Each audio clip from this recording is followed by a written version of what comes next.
And Muhammad Ali went out to the mound to throw out the first pitch. And again, like we kind of talked about, his muscles were waning on him, and coordination was getting more and more difficult for him at that point. He tried to throw out the first pitch, and they did a big announcement. He got up there, he threw out the first pitch, and didn't get to his son in the air. And everybody started clapping and cheering, and and they were ready to move on with the game. And Muhammad Ali wasn't ready to get off the mound yet. He wanted to give it another try to see if he could get a little closer and a little further. So it was kind of a funny exchange where they're going back and forth. It was clear that he wasn't going anywhere, and so they gave him the ball back and gave him another try to throw the ball over. He didn't make it that time either, but he gave it one more try. And again, there's probably a little message he was sharing with people in that instance as well. Then the game went on. That was pretty cool to kind of watch that whole thing. I actually kept one of the little game programs. Had a autograph from him on there, so it's hanging out in my basement. From cave drawings to family histories to stories around the fire, humans crave order among chaos, connection amid isolation. So we tell stories. Our mission at the Storytellers Network is to bring the art of story to the masses. Whether you're in marketing, you're an entrepreneur, or you're developing your own personal brand, telling your story effectively can make the difference between celebrating milestones and collecting unemployment. The Storytellers Network strives to help storytellers tell their stories so you can learn from the best. Now, your host, the inbound evangelist himself, Dan Moyle. And welcome to the Storytellers Network podcast. I'm glad that you're joining us today. Now, in this episode, we talk with a guy who is a former journalist. He's now a craft beer ambassador. He's also the personality behind Tabs McFirkin. You'll find out what that is here in a little bit. His name's John Liberty, and we talk about his storytelling craft, his successes, his stumbles, his journey. In other words, his story as a storyteller. And before we get into today's conversation, just a reminder, you can find us online at thestorytellersnetwork.com for more episodes, where else to find us, and of course other resources to help you tell your story. And if you like what we're doing here, please do consider leaving us a review. It helps us to reach new storytellers, and that's what we're here for. And if you don't like what we're doing, hey, no worries. Turn it off, walk away, change the channel. Tell somebody that we're doing great work anyway, all right?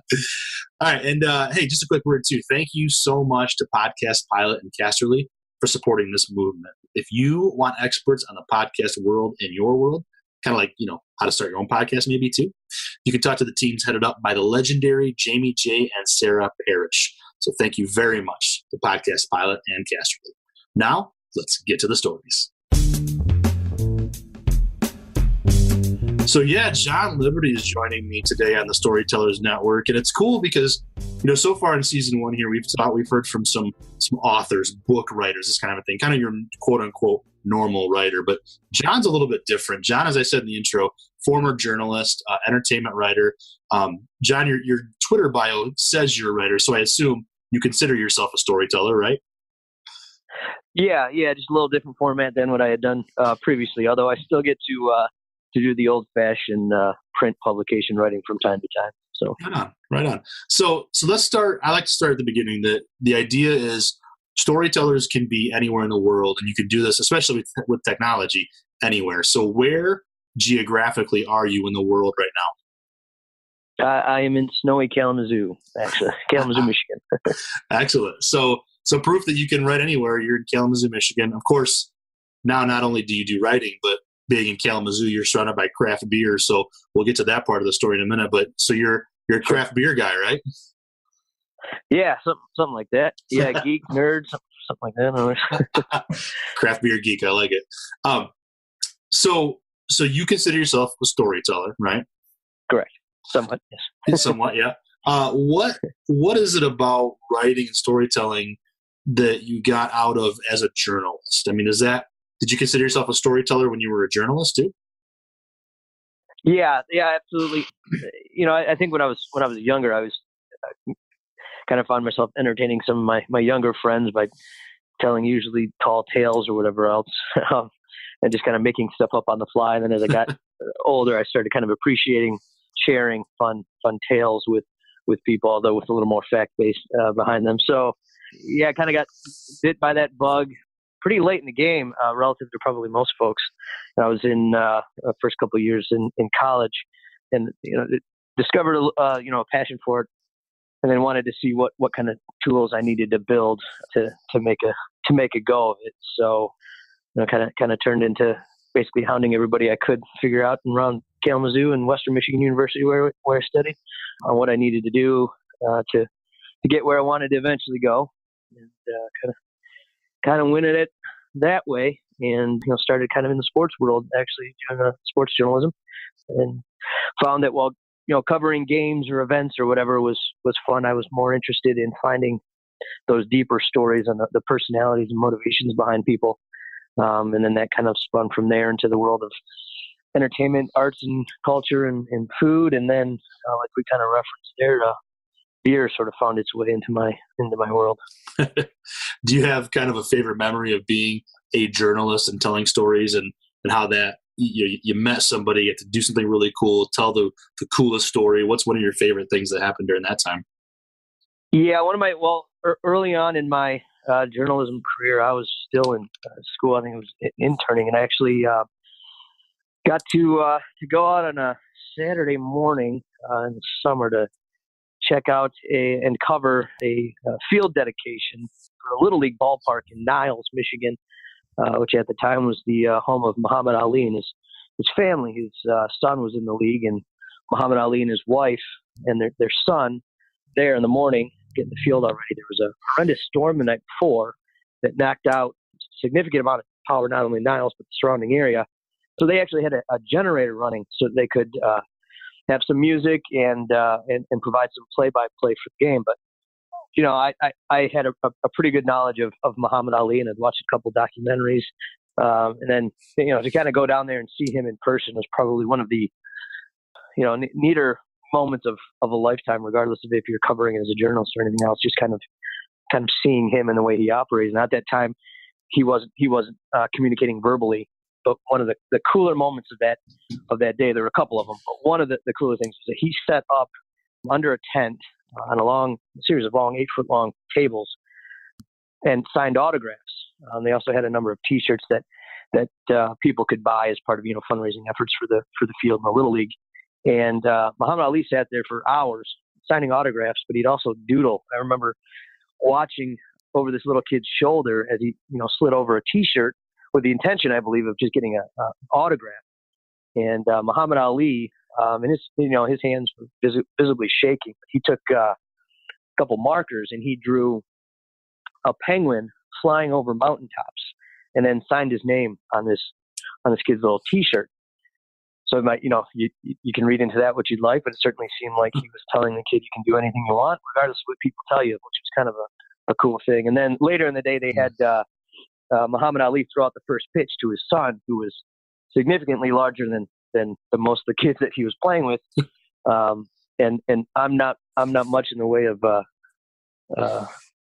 height myself, and his son was bigger than I was even at that young age. But so his son was the catcher, and Muhammad Ali went out to the mound to throw out the first pitch. And again, like we kind of talked about, his muscles were waning on him, and coordination was getting more and more difficult for him at that point. He tried to throw out the first pitch, and they did a big announcement. He got up there, he threw out the first pitch, and didn't get to his son in the air, and everybody started clapping and cheering, and and they were ready to move on with the game. And Muhammad Ali wasn't ready to get off the mound yet. He wanted to give it another try to see if he could get a little closer and a little further. So it was kind of a funny exchange where they're going back and forth. It was clear that he wasn't going anywhere, and so they gave him the ball back and gave him another try to throw the ball over.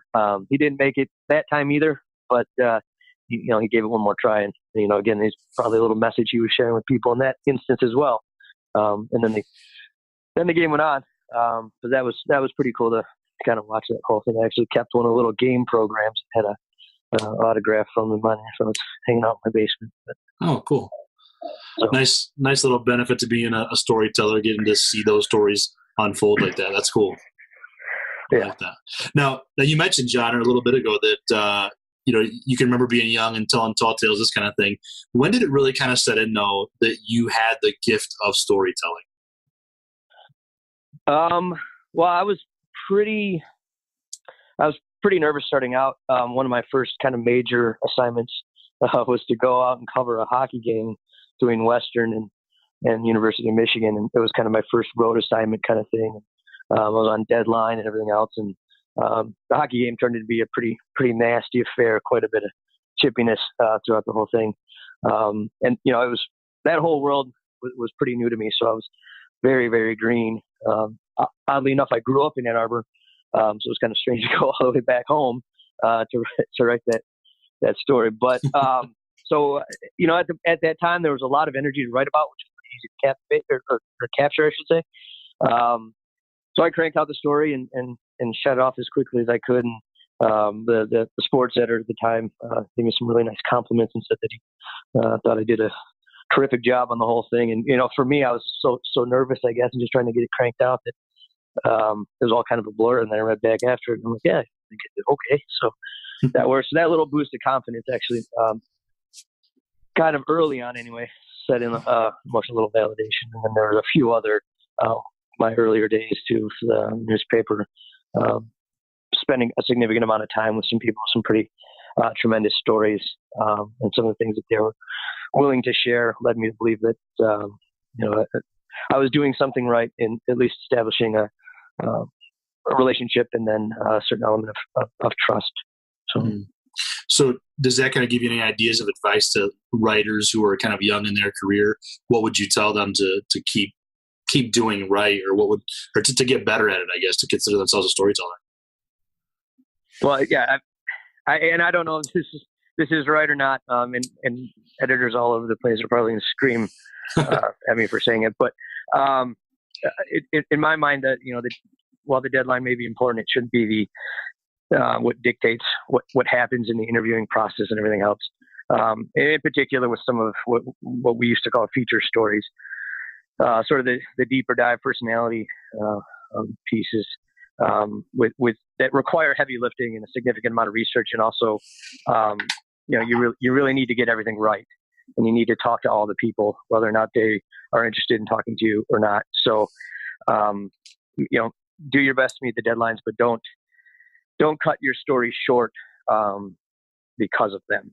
So make sure that you're talking to everyone you need to, and oftentimes repeatedly. A lot of that depends on the subject matter, but in my mind, that was always a thing that I'm sure was mentioned to me, but something that I identified right away, that if you can't do it to its fullest, back off, tell people you need more time, and go back and do it right and take your time. So yeah, right on. So you're a writer, as we've established, but you're not a journalist anymore. How do you get that writing fix nowadays?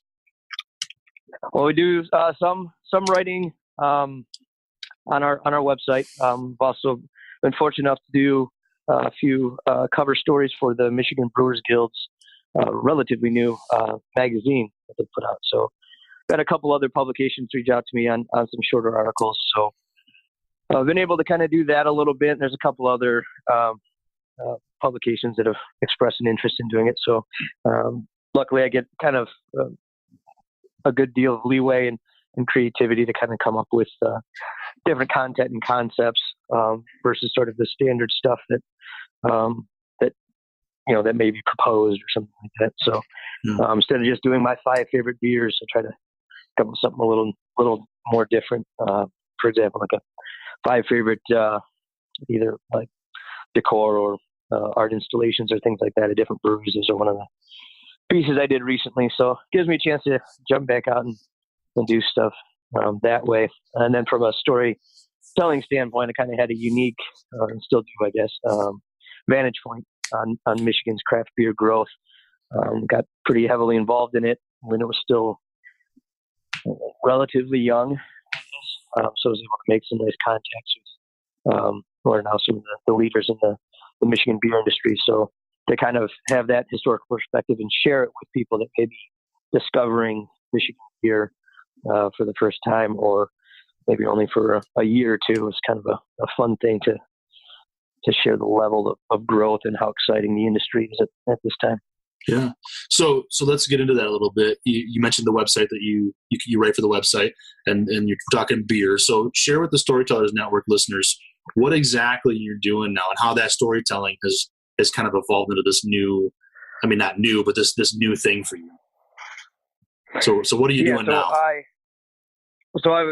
I'm the co-founder and general manager of West Michigan Beer Tours. So we provide public and private guided tours to breweries around West Michigan. So that includes Kalamazoo, Grand Rapids, Holland, Muskegon, Benton Harbor, St. Joe, and up and down the lower lakeshore, and all the community breweries in between. There's somewhere in the neighborhood of 120 to 140 different breweries in that whole range, and that number kind of continually grows. So my job is basically to create customized experiences for people on private outings. So, birthday parties, bachelorette parties, family reunions, corporate outings, post-conference entertainment, that kind of stuff.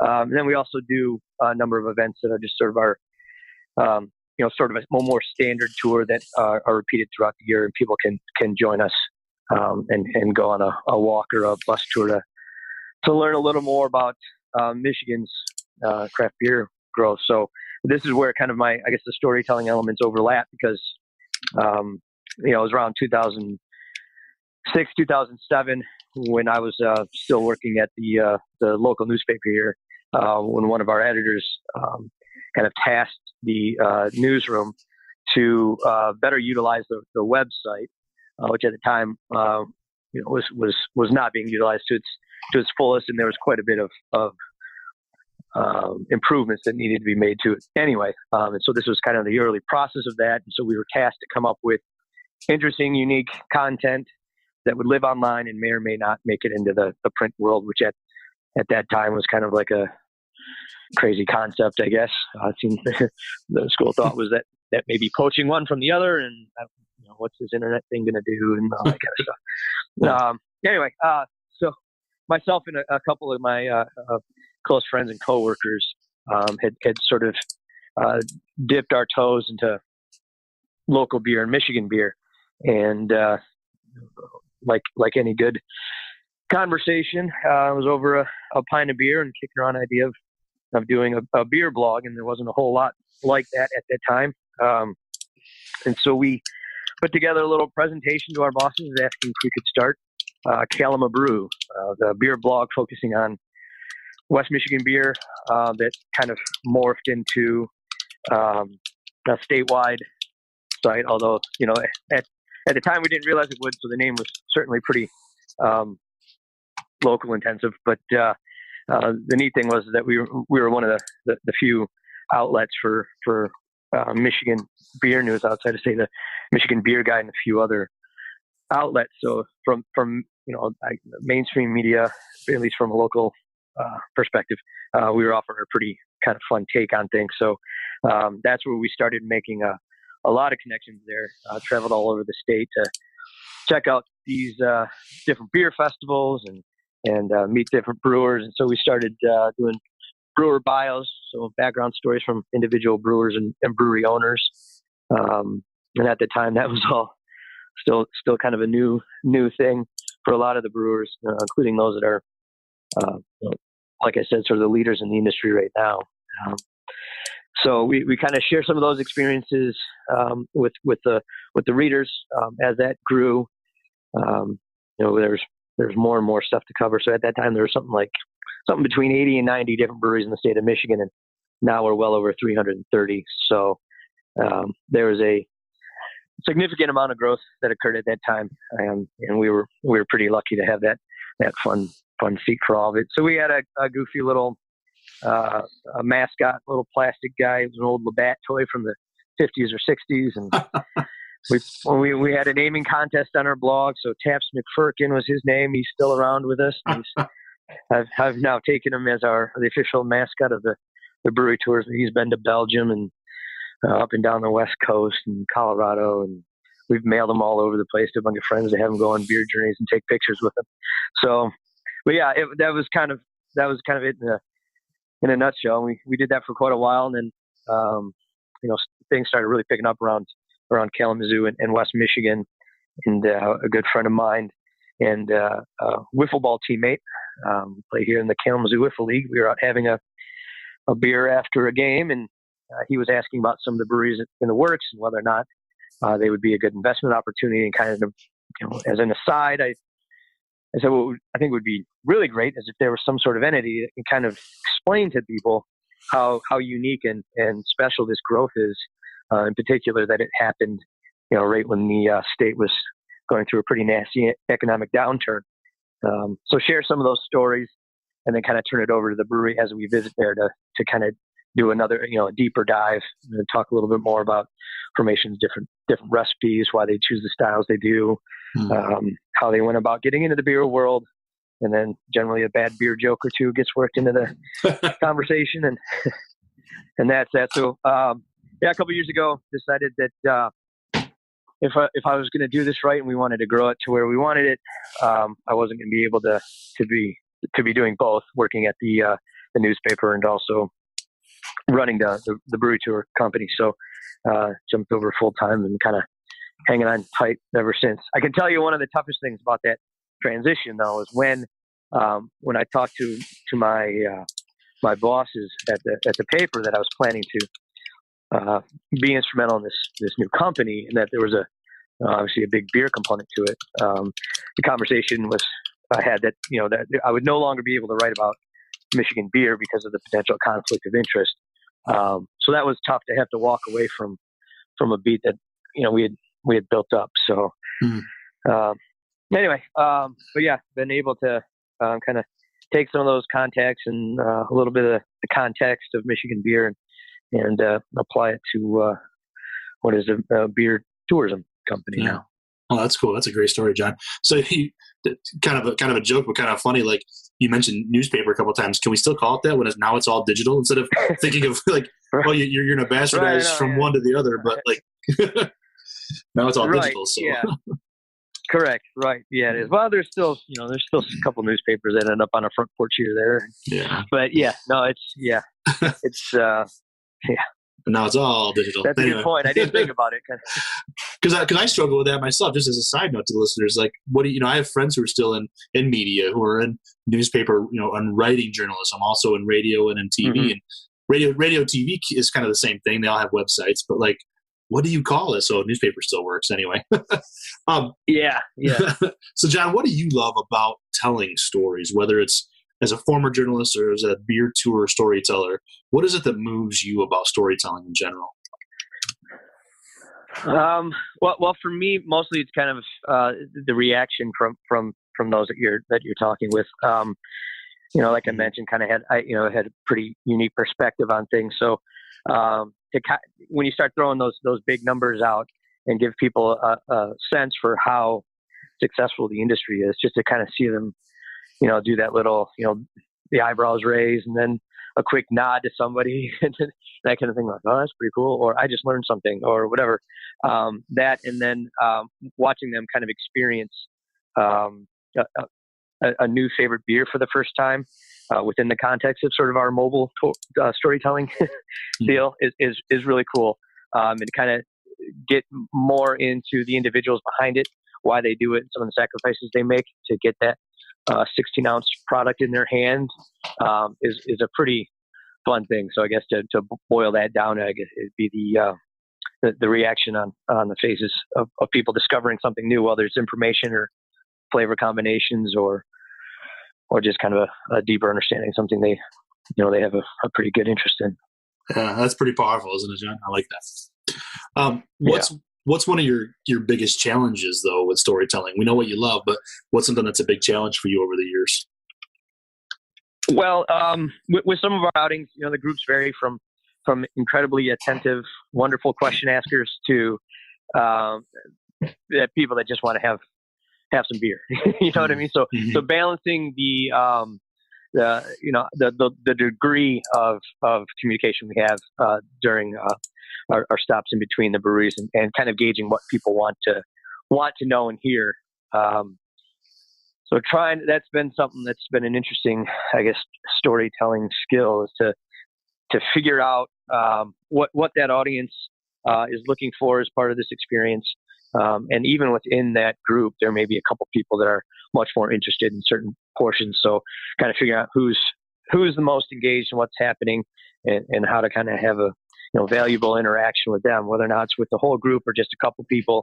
And then after a while, everybody ends up kind of picking your brain a little more to hear more things and stuff like that. So kind of balancing that the fun side with the storytelling and educational side has been an interesting thing to try to balance. But that's kind of more the experience portion of it. But just from the starting a business, time management,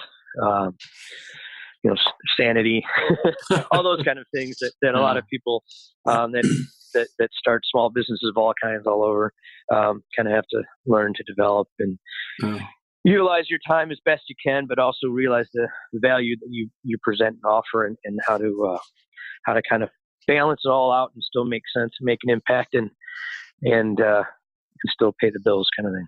Yeah, right. Exactly. Yeah. And as a marketer, I love that you went down that road of basically know your audience. Like whether you're writing, whether you're creating video, whether you're giving an oral presentation, knowing your audience. And I go back to that all the time when I'm talking to people about marketing. Know your buyer persona, know your audience. Don't be everything to everyone. So I like that. That's pretty good. And then of course, the storytelling is fun, but then there's everything else, paying the bills, all that. So good stuff. Yeah. So I love that.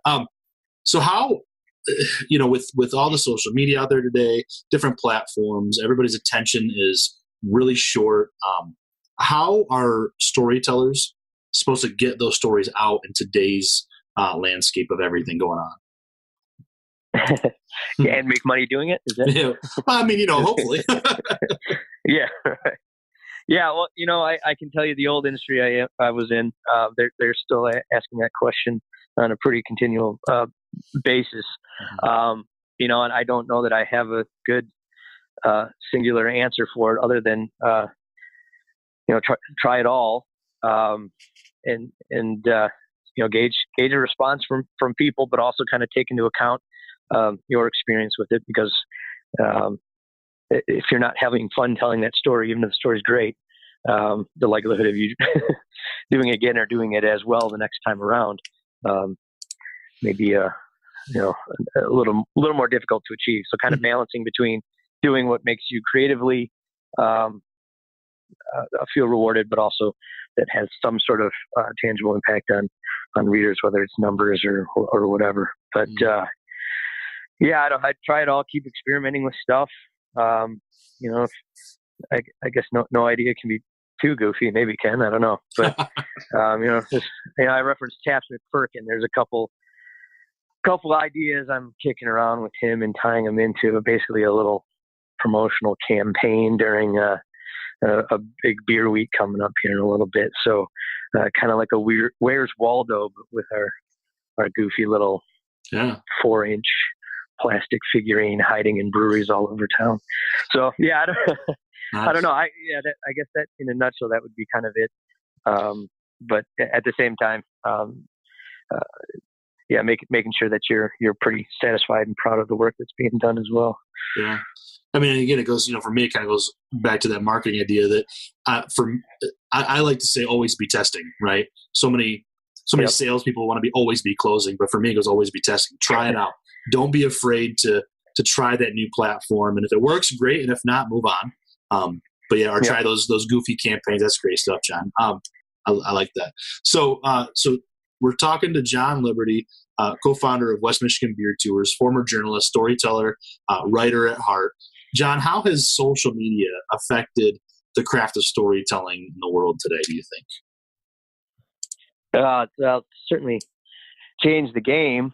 Sometimes for the better, other times maybe not. I don't know. But one thing that it's always kind of interesting to me, at least on that end, is that you have some pretty direct and real-time measurables on what it's doing, who's identifying with it, and to a certain extent why. So I think kind of using that old word again, newspaper. You really didn't have a clue how people were responding to certain things, other than if they went out of their way to let you know, or you asked them, kind of thing. Whereas now, you can get statistics, you can see reactions from people and who's sharing what, and with whom, and where, and why, and so some of the measurables there, I think, certainly create a certain advantage. I think you talked a little bit about it too. I mean, there's so many platforms, so many ways to reach people, and the attention span is fairly limited. So, I think that certainly plays a big role in that too. How you go about telling the story, how much time you have to tell it, and what key elements have to be there to get that story across. That seems to be increasingly challenging, at least for the long form stuff, which is kind of going by the wayside, I guess. But yeah, I mean, it's certainly a powerful tool. It's just kind of a delicate little monster. So yeah, harnessing it as best you can has always been something I got to admit to you. I and I don't know if there's some old soul bouncing around inside this tiny body or what, but I still, I use it all the time. I've got multiple accounts on a number of platforms. I could always be doing better, I'm sure. But I've never been a huge fan of any of it. Mm-hmm. I see value in it, but I am sort of I'm not that old, but I'm certainly sounding it right now. But I kind of begrudgingly use some of it, and so. Mm-hmm. That's where having a friend like Taft McFerkin to kind of take on this persona and tackle some of that for me may be a good way to go some projects. But yeah, no, it's from our standpoint, sharing live photos during our events, right directly to Twitter and Facebook and everything else, Instagram, is a pretty neat way to connect with those folks, and then they share it with their friends. Especially like fun birthday parties or big milestone moments. When people are really having a great time and enjoying the company, and the beer is good, and the experience is exclusive and unique to that day, that audience, and whatever else is kind of a fun thing to be able to capture in that sense. And there's clearly a story that's happening there as well, that they're going to take back and tell in their own way. But it's fun for us to kind of capture a couple seconds of it there and share it with people. And then tell them to tell all their friends how great it was, so they can do it again. Yeah, exactly. Or for the first time, or whatever. Yep. Empower them to be your evangelist, right? Something like that, yeah. What do you think, as a writer, making it looks like? Oh, geez. Yeah, I remember. or at least to you, anyway. Yeah, well, there always has to be a significant level of that creative pride where you to a certain extent you did it on your terms and the way you wanted to do it with your unique voice. So I think keeping that sense of ownership, never feeling like it's kind of getting taken away, I guess, if that's the right word, or that you're still, it's still yours, kind of thing, has got to be paramount in all of it. And then I guess constantly improving and working towards being better at those things. We all try to take little mental notes and even physical notes about a certain experience and kind of bounce things off each other. This is myself and our staff over what worked, what didn't work, why we think it didn't work, why they didn't respond in certain ways, and how we can make it a little different next time around, so that if we get a similar group, they would enjoy this little part a little better, or that kind of thing. So, we're constantly kind of reviewing your own processes, tightening up where it needs to be tightened up, but also keeping that creative control. And then, making it, there's got to be, you got to do the work. You've got to make sure that you're pouring everything that you've got into the project, and then when needed, get a little downtime and relaxation to kind of clear the vents or whatever. So yeah, and then I don't know that there's necessarily a monetary element to it. That may be different for some people more than others. But that may be a little level of comfort there financially at some point. But I think most people that are in, again, I mean, there's all sorts of forms of storytelling. So whether it's as a writer or a marketer or salesperson or however you choose to fall into the storytelling circles, I think trying to being comfortable with where you're at, what you want to do. There's different ways about going about all these different things. And I don't know that I'm answering your question very well at all. I'm walking in circles and talking in circles. So no, it's good. It's good. Maybe I'm battling with the same thing all at once. I don't have a clear answer to any of it, I guess, other than those are my kind of initial thoughts. But I guess to me, having that big element of creative pride has always been kind of big for me personally. Anyway, so sure. Well, and I think that helps. I mean, I think storytellers are at all different levels, right? And hopefully, listeners of the podcast here are at all different levels. And for those who are like, okay, when am I ever going to feel like I've made it? Other storytellers have told me I still don't feel like I've made it. I've written 5 books and I haven't made it. And then other folks say, oh yeah, I've made it when I have that freedom, when I have a little bit of financial. I always want to get better. I'm not ever done, but I feel like, yep, I can say I've made it. I'm a writer. So it's different for everybody, and I just like to hear that from different storytellers. So that's good stuff, John. Yeah. So my last one for you. I want to keep you in the hot seat for one more minute here. If you were only allowed to tell one last story, what would you want to go out on? What would that last story be? Yeah, I struggled with this one too. Well, and I guess I'd have to kind of cheat the question a little bit. Sure. Because it's not really one story; it's a series of stories. But by cheating, I would make it all one story, I guess. But just prior to starting work in the industry we talked about earlier, some more to probably about 12 years ago. We're talking now. My wife and I, well, my then girlfriend, now wife, did sort of a whirlwind 9-week European backpack trip thing on like $3,000, which was nowhere near the amount of money required for that trip, which we almost found out in a pretty dramatic way. But basically, we were able to skip around Europe, and thanks to the kindness of one Australian woman, 3 British friends, a recently heartbroken Frenchman and his 1980 Ford camper van, and a handful of others, we were basically able to see more parts of Europe than we thought was possible, and on next to no money every day.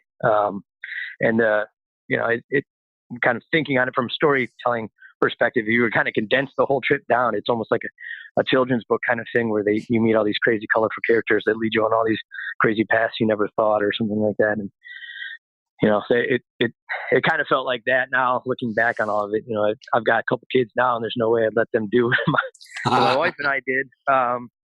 And certainly would have made sure they had some way to get access to money, which we didn't have. We didn't have cell phones, all that other fun stuff, which made the adventure, what it was. I think not having, online reviews to check on where we were going to go and get our single slice of pizza for a split or something like that. But that was, it stretched us, obviously financially, but emotionally and creatively, in our sense of adventure and things like that. All those different, every little emotion and sense was kind of on edge and heightened during that whole trip, just because there was so much happening all around us, and so many decisions you had to make all the time without knowing the language, and just the series of events that happened during that 9-week trip was probably the most intense, crazy, rewarding time. I mean, I don't know, it's pretty hard to describe all of them, but anyway, that would be the story. That I just bounce around and tell it as best I could, hitting a couple of the highlights and just making it into one sort of meandering story that eventually ends happily. Yeah. And they lived happily ever after. I love that's a great story. I hope you tell that story someday, because that'd be a great memoir or something. I feel like. Yeah, it was. Yeah, it was kind of, I mean, the people that we bumped into him and the manner in which we bumped into him, it was almost when we were kind of right at that edge of losing it. You know what I mean? Where like, this isn't going to work. Our whirlwind trip is crashing and burning. And it was like right when you got almost to that point, you know, this chubby British guy comes walking out from behind a tree and says, "You guys need somewhere to sleep." And then that sounds a lot worse than it is. He ran the campground, and then he gave us this room in the base of the Swiss Alps for a week for nothing. Oh wow! Pretty wild. And, yeah, all kinds of goofy stuff like that. Very cool. Awesome. Well, cool. Well, John, I appreciate it. So where can people get in contact with you? The listeners that want to, you know, if anybody's traveling to West Michigan, wants to take a beer tour or just get to know you, where can they find you, man? Yeah, West Michigan Beers or WestMichiganBeerTours.com.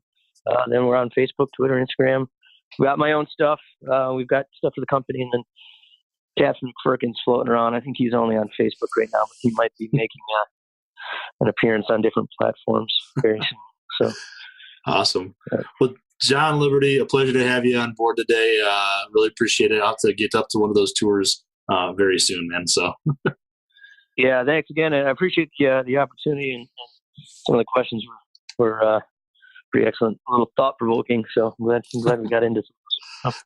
Well, I'm glad. Well, thanks for taking time with the Storytellers Network listeners, and we'll talk again very soon, I hope. Sounds great. Thank you so much to our guest, John Liberty. What a pleasure to chat with him and learn more about Michigan beer and about the storytelling experience from a former journalist. Great stuff, John. So as you find out, you can find him online. You can find all those links in our show notes, so definitely do that. And hey, if you're around the Kalamazoo area, book a beer tour. It's good stuff.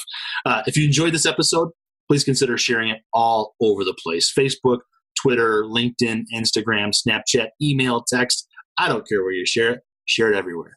Anywhere that you can connect with other storytellers is always helpful to us. So thank you very much. And speaking of helpful, please consider leaving us a review. That's always helpful as well to spread the word, build up that subscriber base and more listeners, and tell more stories. Hey, to our partners at Casterly and Podcast Pilot, thank you. Thanks for making the world of podcasts a better place. Jamie J. and Sarah Parrish and the rest of the team are terrific humans, and you'll be better off knowing them. Without their support, the Storytellers Network would be just a dream. Until next time, here's to telling our stories, and here's to having stories to tell. Cheers.